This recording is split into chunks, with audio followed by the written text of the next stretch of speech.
Greetings everyone, welcome to Gene Key of the Day. It's Amelie Grace here, and I'm so excited for this episode because we are getting down to the nitty-gritty of what makes up our architecture of our minds and what are the stories that we tell ourselves, and how can we rewrite our personal and cultural narrative to tell the stories that we want to tell. This is all relayed from some very relevant astrological movements. And so today we're going to be focusing on Saturn and Mercury Retrograde, and we'll touch the full moon. So let's get started. I'm going to start with Saturn because Saturn has been making its way for the last 3 years through Sagittarius. And on December 20th, it's going to ingress into Capricorn and start its next 2 to 3 year cycle in the sign of Capricorn. So I want to take a look at Saturn and Sagittarius. And first of all, Saturn, why would we look at the Saturn transit? Saturn is showing us collectively where our toughest work is, like where are we learning lessons and how are we refining and maturing inside of the consciousness of that particular sign. So it really shows us a lot about the themes of our collective edge.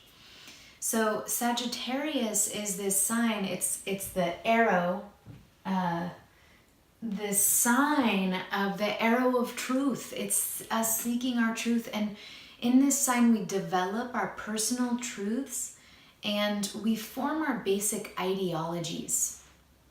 And it can easily slip into shadow where we start to crystallize our beliefs around reality and we can become dogmatic.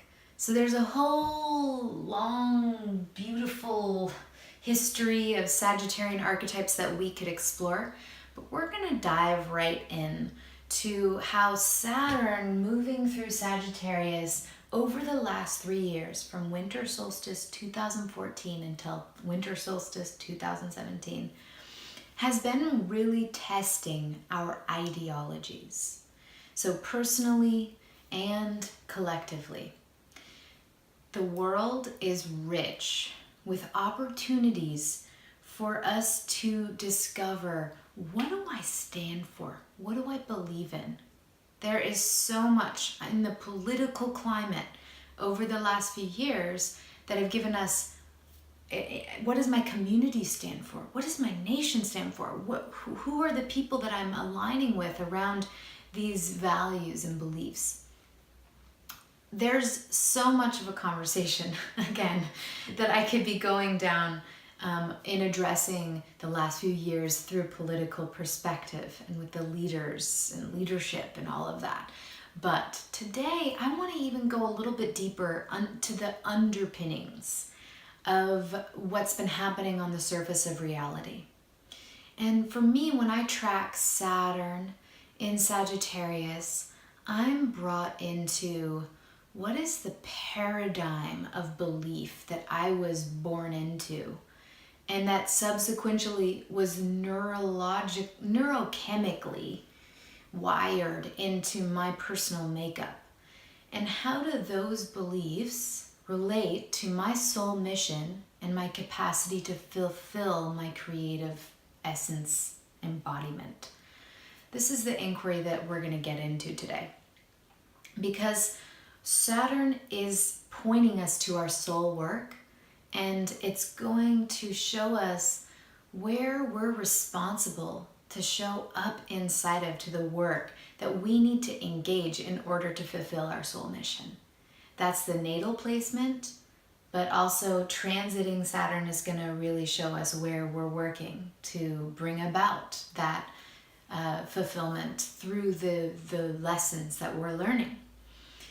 So, just introducing this concept that we were each born into a cultural myth. And I see it like an architecture of belief that shapes our societies and that conditions our mind. And And so I want to look at what is the brick and mortar, the actual makeup of the construct that I've been carrying. And construct, when you break it down, means to pile or heap together. So the construct is just, and when I'm speaking to it as a mental construct, it's just thoughts and beliefs that have been piled together over enough time to create these architectures inside of our minds, inside of the world mind, or the community mind. And so when I'm speaking to my culture, I'm speaking to American culture and Western culture, you might call it modern, if you don't identify with that, then ask yourself and inquire into your own culture.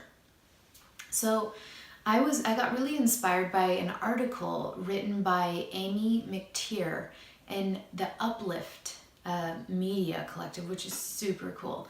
And it was addressing, she calls the cultural myth the dispirited dream, and that it fundamentally undermines our sense of safety and security as an individual on the planet or in our culture. And she underpoints these 4 specific, like almost like beams to the structure, like that, or bricks, that make up this particular cultural myth. And that's, we are separate. And that's, there isn't enough scarcity consciousness. We're born into scarcity consciousness. I can't, which I relate to, I'm unworthy, and victim consciousness, where we project our personal authority and power outside of us, whether that's God or just our own creative power, and we blame everyone else for the fact that we're not doing it. And she also points out the 4th as I have to go along with in order to get along, which is, she's pointing out conformity. And for me, this is, it's not safe to be me. And I have to kind of like dumb down and dull down and be like other people. So this is part of the process of we wake up inside of the cultural myth, we identify what is it,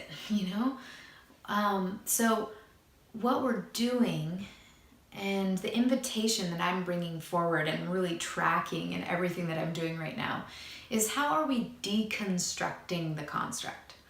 And so that first step for me is always in identifying the bricks and mortar. What is this? What am I dealing with here? And then it's that life will test us, and it gives us all these circumstances, tests that like challenge us and give us an opportunity to see whether this belief is supporting the fulfillment of my purpose or not. Is this story that I'm telling myself activating my creativity, or is it activating my fear? And this is sort of like what a Saturn transit's going to do, is bring us these opportunities to, have difficult experiences in order to start to uncover, well, what is the underlying and underpinning, story or belief that's keeping me going on this track of disempowerment, of whatever it is that you keep coming up against. So I want to address, why might it be super hard? Because I find it hasn't been overnight success. I see the construct and it's just gone.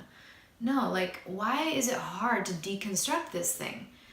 And one thing that I experience is that the construct, it's not only inherited and wired in, and that's why, because it's so entrenched in our neurochemical, system, but it's also protecting a trauma, a wound that doesn't want to be felt.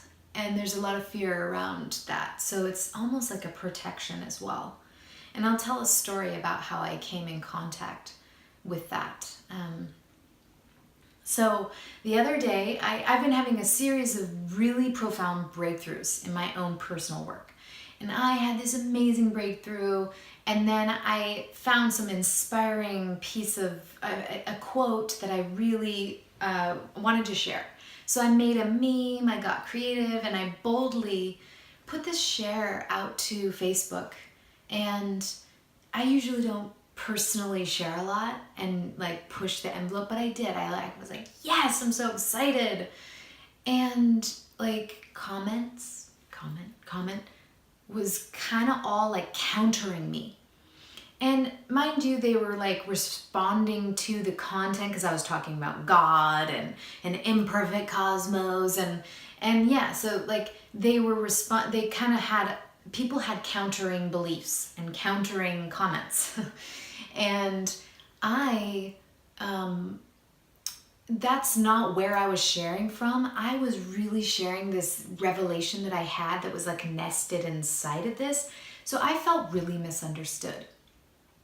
And there was a couple key things that I learned in this experience, and it really was like this gateway for something big for me, was number one, I had to stop and realize that I needed to feel this, and that this was like medicine, and this trigger had something for me. So I got to just, okay, stop defending yourself, sit and feel the discomfort of being misunderstood.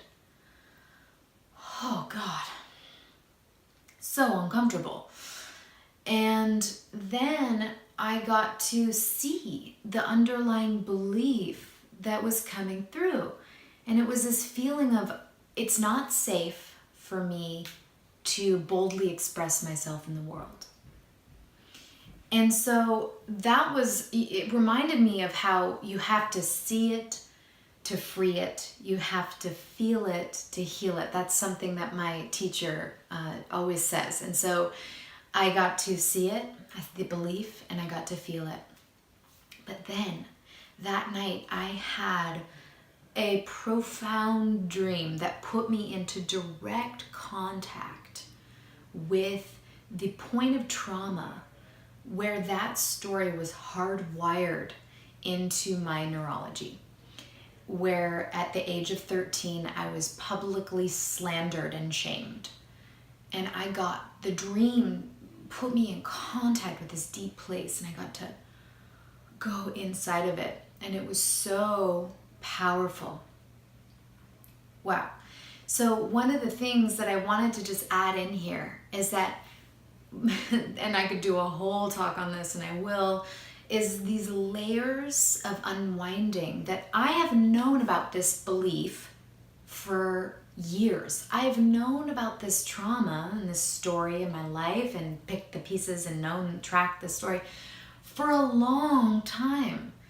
But it was like that over the layers of getting into the meat of breakthrough, insight, touching in, being more willing, having more safety. It's like we're creating this spaciousness. We're like cracking into this thick armor. We're like every big experience where I cry and have a thing, and it's like, oh my God, the shame and the unworthiness.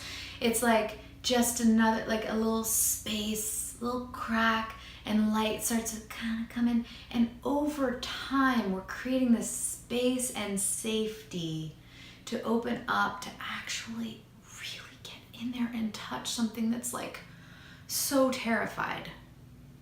I really wanted to bring that depth in here because it's not just an easy thing to deconstruct these beliefs. There's some work that we're doing here.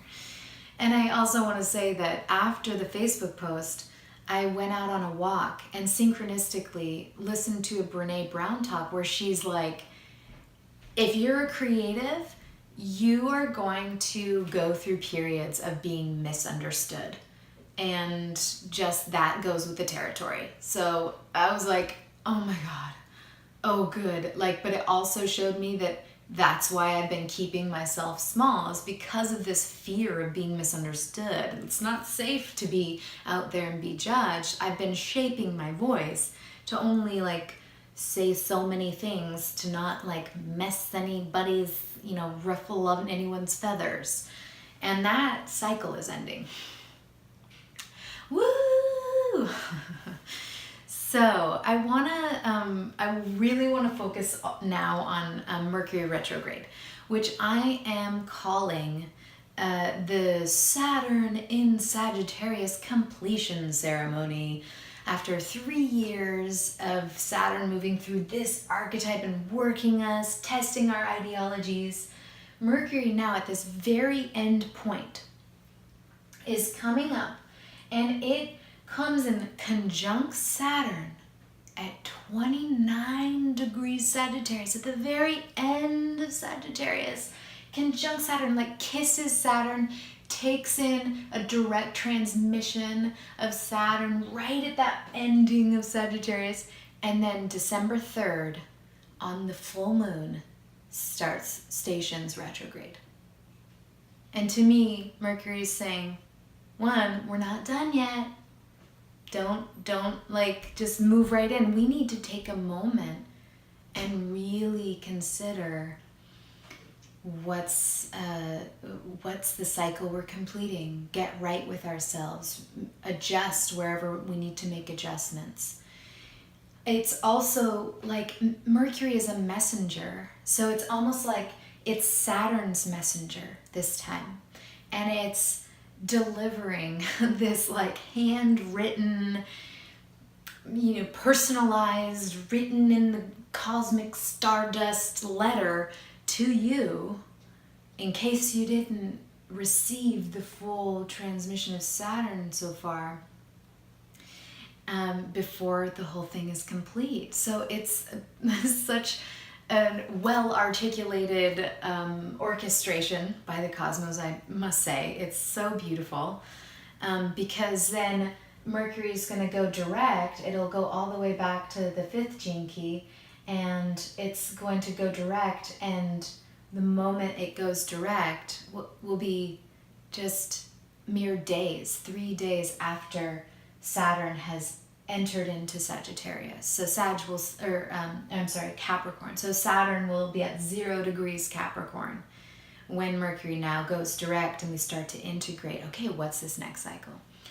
And how do we integrate these things that Mercury retrograde is helping us to reformulate our thoughts, to really get right with ourselves, in the sense that I need to have a pause. I need to see what I need to see, get clear, as I said, make adjustments. And so I want to get practical inside of this. And what I want to add in a layer, so that there's a little more context for this practice that I want to introduce, that we can be doing during Mercury retrograde, is that the full moon, the day that Mercury goes retrograde, December 3rd, the full moon is in Gemini. And Gemini is the storyteller. So it's the stories that we're telling. And Sagittarius, where the sun is, its opposition, is why we are telling those stories. It's the bigger picture of context for like the, architecture of the beliefs that we would even tell that story. So, that's so juicy. So during this Mercury retrograde, we get to really take a good look at the stories that we tell ourselves throughout the day. And this can be really practical. Can I distinguish between the stories that are based in scarcity and fear and victimization, and the stories that are in alignment with my higher values of whatever that may be for you, your soul's mission? And so there's this amazing practice that Brene Brown, she's such an inspiration right now for me. And so I'm telling myself the story that practice. Basically, when things are like, something comes up and we're gonna share about it, or we're starting to like, you know, your husband does something and you're like, instead of saying like, whoa, so you just don't care about my project, you might say, I'm telling myself this story that you don't care about my project. And then boom, like we're, you know, there's so much power in that. Because oftentimes our story is actually not correct. And she's talking about how like most of the times our mind isn't, or is telling the stories based on those old belief systems that need like a villain and a hero and safety and danger. And so that there's this, I'm telling myself my worst fears. And I'm making you the enemy in my story because there has to be, you know. So, we get to practice what are the stories that underpin my reality. I'm going to be doing this practice.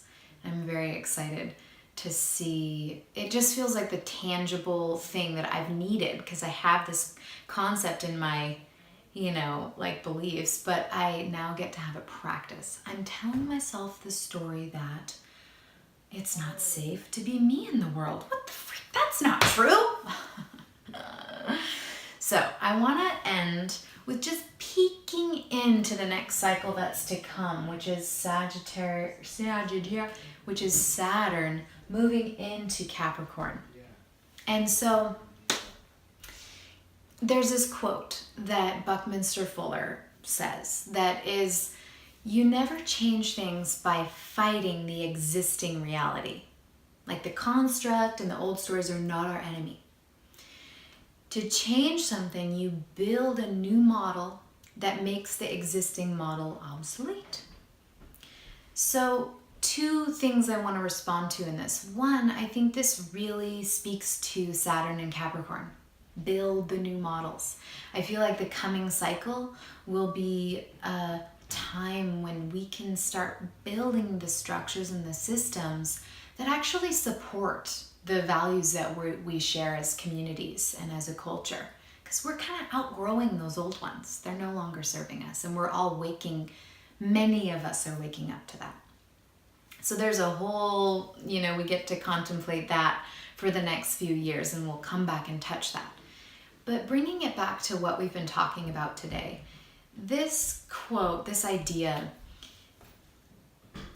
it points to that we get to rebuild our neurochemical pathways.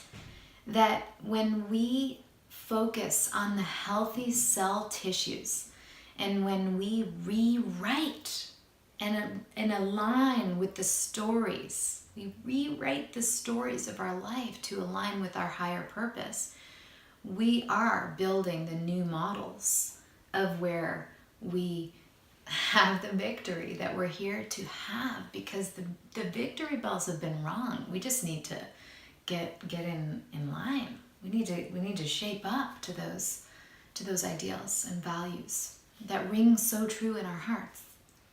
And yours too, little dragonfly. In fact, you teach me of transcendence. So thank you so much for tuning in. I'm so glad to be here today and on this journey with you. Many blessings.